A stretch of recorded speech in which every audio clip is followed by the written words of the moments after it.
libertad era saber que tenía un refugio donde estar a salvo. La libertad era tener control y el control era ser libre.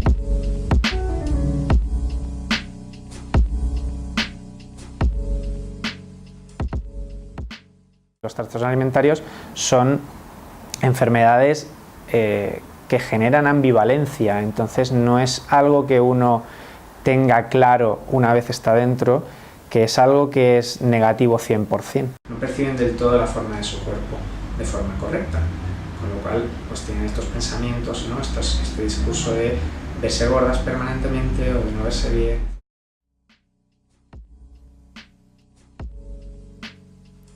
En aquel momento me sentía más cerca de quien siempre quise ser.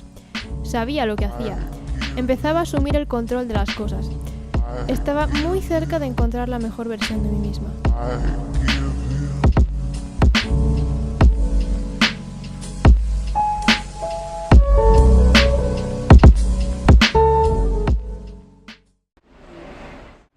Supongo que no aceptaba mi cuerpo y que a pesar de no ser gruesa, no ser obesa, tenía las caderas anchas y era algo que a mí no me gustaba de mi cuerpo y quería eliminar.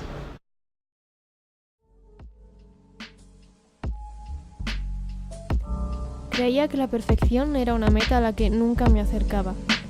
Parecía que se alejaba. Quizá existiera, pero no lograba alcanzarla. Mirarse al espejo era siempre un suplicio, pero me hacía sentir tan bien.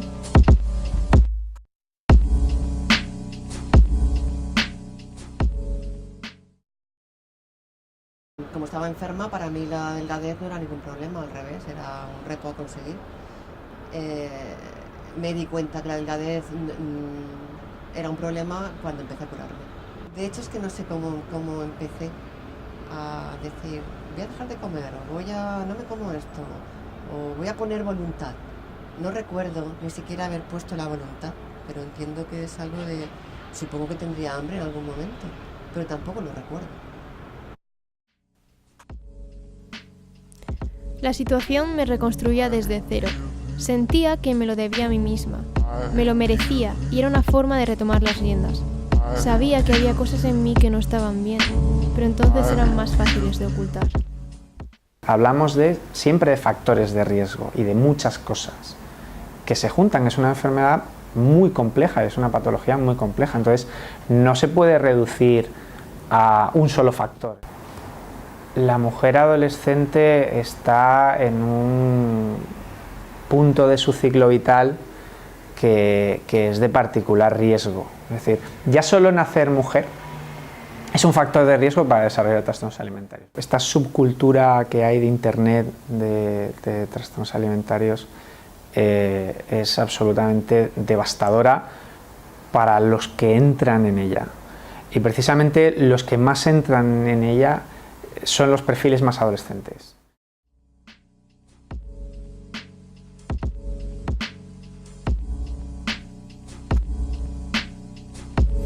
A veces creía que nadie me entendía.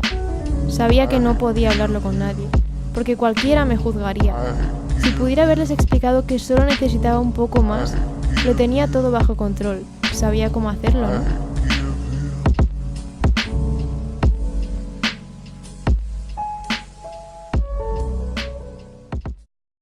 Yo me informaba a nivel nutricional de lo que engordaba más y menos. Era una experta, me lo sabía todo. Lo que tenía más calorías y menos calorías. Entonces lo entiendo perfectamente, es decir, es algo que quieres hacer.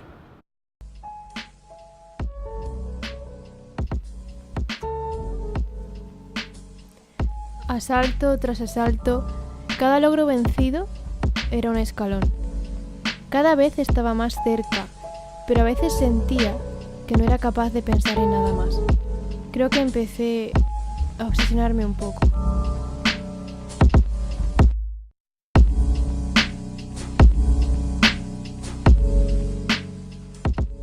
Se hace de la patología una identidad y eso es muy peligroso. Uno no quiere renunciar a su identidad, prefiere tener una identidad que sea la enfermedad, no tener ninguna. El control sí es un aspecto que relatan las pacientes como como algo importante para ellos.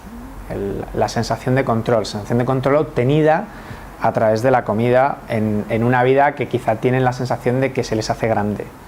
El trastorno alimentario tiene el efecto de encoger de alguna manera encoger el mundo de alguien, porque cuando uno está todo el rato pensando solo en lo que va a comer o en lo que ha comido o en cómo lo voy a compensar o en cómo me queda esta ropa o esta X ropa, es decir, cuando uno está en ese círculo que requiere tanta energía y tanto tiempo de estar pensando en eso, al final uno no piensa en otras cosas y su mundo se reduce a eso, y es un mundo pequeñito.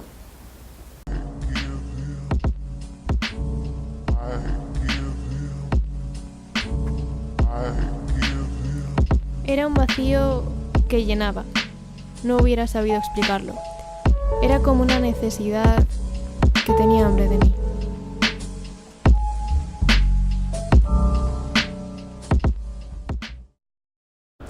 Pero es que cuando estás de lleno en la enfermedad, tú no piensas que te perjudicas. Tú tienes un objetivo. En el caso de la anorexia, tu objetivo es perder peso. Y es el objetivo. Entonces tú haces lo posible para perder peso. Tú además eres calculadora, has mirado libros, has mirado pues tablas nutricionales de qué engorda, qué no, quiero decir, eres calculadora, metódica, o sea, te lo has estudiado todo, entonces has cogido el método para hacerlo, ¿vale? Entonces, y quieres, por supuesto, tienes que engañar en casa, pues ahora cada una habrá engañado lo que ha podido, también piensas que has engañado y probablemente se hayan dado más cuenta de lo que tú crees que has engañado, pero todo el rato porque sabes, en el fondo sabes que no es lo normal, pero no lo tratas, o sea, no lo ves porque estás enferma, no lo ves como una cosa que te ataque a ti. Eso, cuando te curas es cuando lo ves. En realidad es un suicidio lento, muy lento. Era difícil. Empezaba a sacar aspectos de mí con los que no me sentía cómoda. Es como si hubiese algo en mí que me empujase a seguir, a no darme por vencida. Las mentiras, las inseguridades, el silencio, a veces me ahogaban. A ver, se queda totalmente en el pasado, no decirte, o sea, es algo que ocurrió, que pasó, ahí se quedó, pero sí, claro, el recuerdo fantasma existe, que es como el del esguince, ¿no? Lo de, ay, me caí una vez, no quiero, yo no me asomo ahí porque una vez me caí. Pues el recuerdo existe, claro, es una cosa que ha ocurrido, ha existido.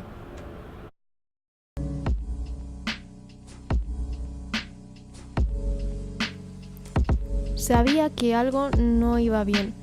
Notaba cómo me consumía poco a poco. Un día quise poner freno. Ya no sabía hasta qué punto merecía la pena.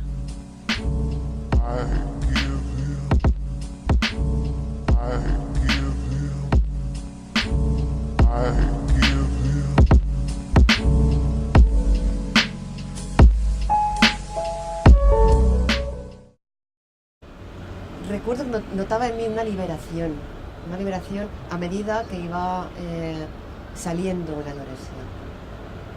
Una liberación, ¿no? Recuerdo esa sensación. Si yo tuviera que aconsejar a una persona que tiene ahora anorexia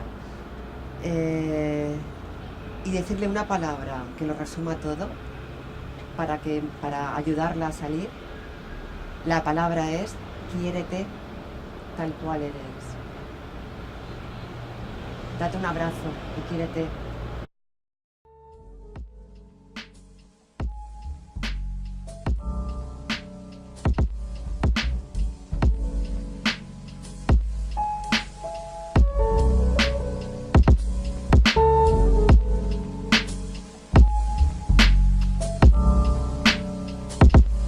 No estaba en un buen momento. Necesitaba salir de aquello, huir de esa tormenta. Me estaba destruyendo, quería quererme y me tocaba hacerlo sola. Aunque aún quedan resquicios, ahora me abrazo, me respeto.